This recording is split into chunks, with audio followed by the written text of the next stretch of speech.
This is Julie with Sprigeo, and I am excited to introduce Dr. Mason, who is going to be telling us about her new book, which is called Bullying No More: Understanding and Preventing Bullying.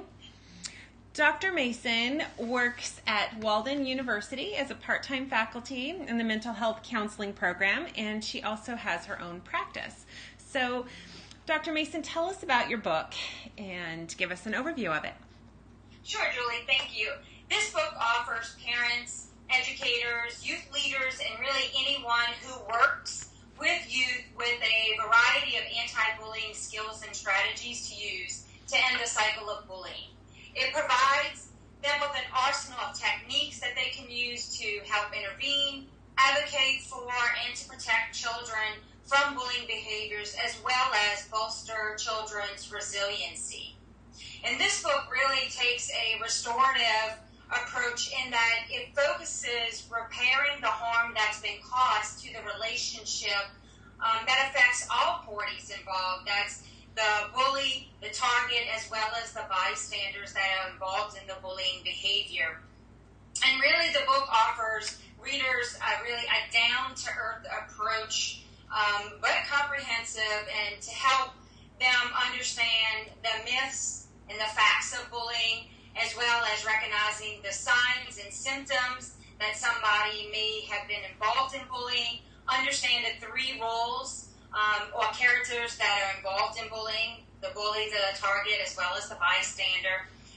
Also, being able to put proven intervention and prevention strategies into use. For example, empowering targets really to move from viewing themselves as being a victim to survivors, eventually to a thriver, as well as helping children who bully learn how their behavior affects others, as well as taking responsibility for the harm that's been caused to those relationships, but also teaching them how to mend the broken relationships, compensate for those harmful behaviors, and how to make amends or restitution for the harm that's been done.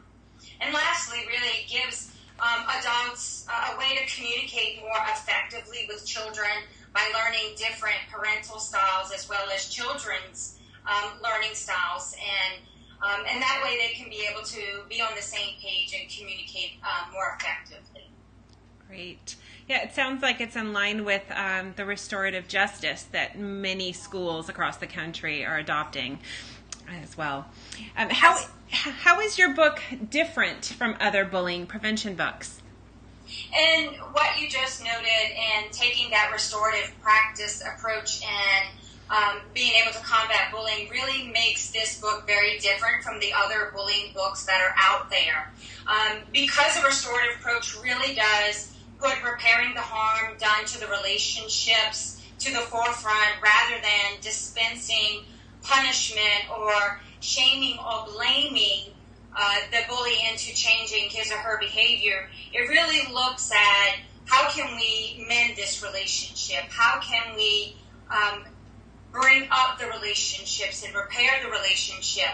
You know, one thing we have to think about in bullying, not only the target has been harmed, but as well as the bully and the bystanders are all equally affected, whether that's hurt, humiliation, shame, or guilt. They're all affected along some continuum. And really, when we're looking at bullying as a social relationship issue, restorative practices is such a wonderful fit, because bullying breaks down our relationships, and restorative practices begin to build those relationships back up. So really, that's what makes this book very different approach than other bullying books, because it really does focus on the harm that's been caused to those relationships. Yeah, it sounds like it really has a positive twist with the building back up. Absolutely.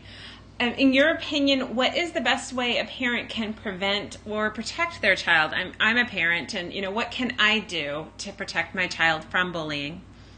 Absolutely, and I'm a parent myself, and my own son was involved in bullying. I had one son that was a defender of a child who's been targeted, and my son with a disability was also on the receiving end of being bullied. So it is something that's also near and dear to my heart, and one of the reasons I wrote this book too. And just working with parents and being a parent myself, the best thing that we can do is a preventative and proactive approach in involving in bullying situations, and really challenging children's positive views and towards the use of bullying to work out any conflict or interpersonal conflicts that they may have among each other.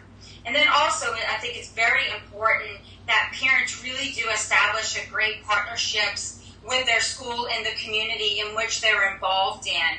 And really, when we begin to create those partnerships, we can teach kids about pro-social behaviors that really encourage and enhance the way they resolve conflict more positively. They can learn how to manage their emotions, because one thing that we see in research is it's not that a bully lacks self-esteem, because quite the opposite happens. They're very confident. But what we do notice is that being able to manage those emotions, that's where some of the difficulty may have difficulty in being able to regulate some of those emotions that they're having. And so being able to build that resilience for kids who are affected in any way in a bullying situation is so important and paramount.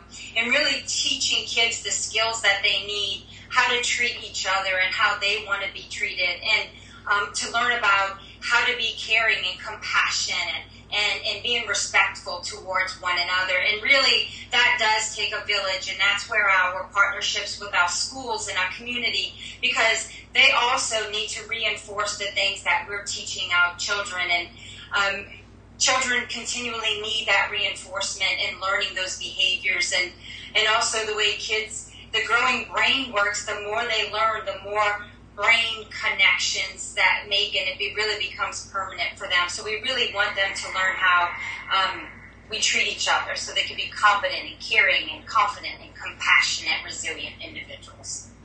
That's fantastic. Now, can you tell me a little about, what you'd say to a parent as far as working with their child who may be a bystander? What would be your words of wisdom, for a parent teaching their child about the bystander role? One thing I do tell my parents about their children, and really trying to encourage them to be a defender and not just sit by and watch bullying occur. The first thing is just to listen to their child. They really do have worries about retaliation for them if they do intervene, and some of the harm will come back to them. And in many cases, that actually does happen. But what we try to encourage them, it only takes that one person to take the courage to stand up and not tolerate bullying, and really align themselves with the child who is being targeted, and help them understand, if that was them, what would they want someone to do? How would they want someone to help them?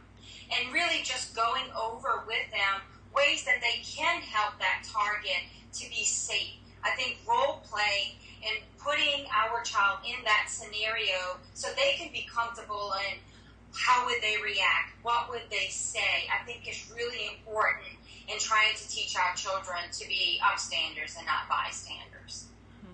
Absolutely. Well, thank you so much for, your insight, and I, would like to take a look at your book myself, and I think it's going to be a great tool for parents and educators alike. So congratulations on your book, and thanks for taking the time to interview with us today. You're quite welcome. Thank you, Julie, for having me today.